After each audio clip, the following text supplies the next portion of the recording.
And another big story tonight, the downtown tunnel will be closed for dozens of weekends in a row as part of a rehabilitation project. And that's not sitting well with a lot of people, including business owners who have customers in both Norfolk and Portsmouth. 10 on your side's Jason Marks is live on the Portsmouth side. And Jason, those business owners think this could throw up a roadblock to their livelihood. Yeah, Tom, I mean, that's an understatement. Merchants will tell you here in downtown Portsmouth, it's tough enough to get people at times to come to Portsmouth to shop, and then you throw up this project in the way. It gives up people an excuse to stay home and not come here. It's going to have, a long-term impact. For the last year, you couldn't go into any business on High Street in Portsmouth without hearing the word tolls. You can now add closure to that list. It's never ending. Bill Shalat opened Anderson Wright 17 years ago, specializing in unique outdoor items. I run it 6 days a week by myself, and I haven't had a vacation in 4 years. Shalat says many of his customers come from Virginia Beach. A lot of times they come on the weekend, mainly because they want to avoid the tunnel traffic.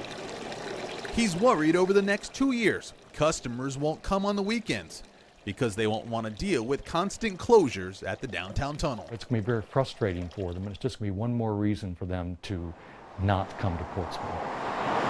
Officials say both tubes at the tunnel are about to get some much-needed TLC, maintenance improvements that will cause shutdowns. It's extremely important for the preservation of the facilities. Again, 61-year-old tunnel, we have to be able to keep it safe for motorists to use on a day-to-day basis. In 2 weeks, work will begin on the westbound tube.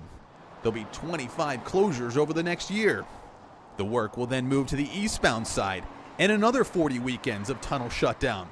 But folks like Shalat wonder if there's a different solution. Might even consider, one tube going both ways, both directions. At least when people arrive at the downtown tunnel, they're not going to be met with a closure. When you have weekend work, that's a difficult thing to deal with because 5 days out of the week, people will be used to 2 lanes in one direction. It creates a higher risk. It's a safety issue. No one is arguing the work has got to get done.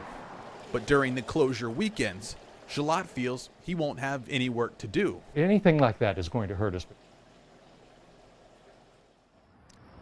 Yeah, and the first weekend is August 9th. That will just happen in a couple weeks here, and they'll start on the westbound tube right behind me. That will be the first weekend that tube is closed. Now, there are several alternative routes that you can take. We put a list for you, made it easy.